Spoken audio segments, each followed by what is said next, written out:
Before coming into his possession, Chris Kattan's old house had two notable residents, Danny DeVito and a ghost. The Saturday Night Live alum recently appeared on Rachel Dratch's Woo Woo podcast to spill the details on his supernatural encounter. During the conversation, Kattan admitted that while he considers himself spiritual, he didn't believe in ghosts until he moved into the Hollywood home. It was a really nice house, and the previous owner was Danny DeVito, he said, quipping, so the bathroom sink was much lower. So I had to change that. But Kattan soon realized that the low sink was the least of his worries.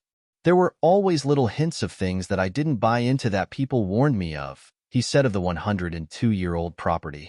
For example, certain rooms were very cold, and then it would change. It felt like a breeze would come in, but there wasn't an open window, or there wasn't any way for air to get in.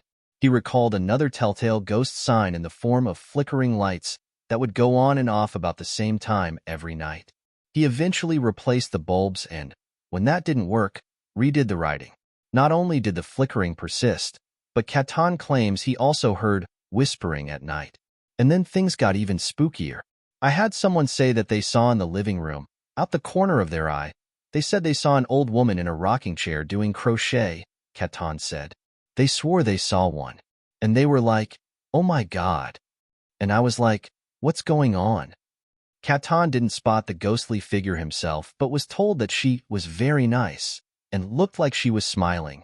The real clincher was that months later, on a wholly unrelated occasion, another person also saw a woman in a rocking chair in the very same living room corner.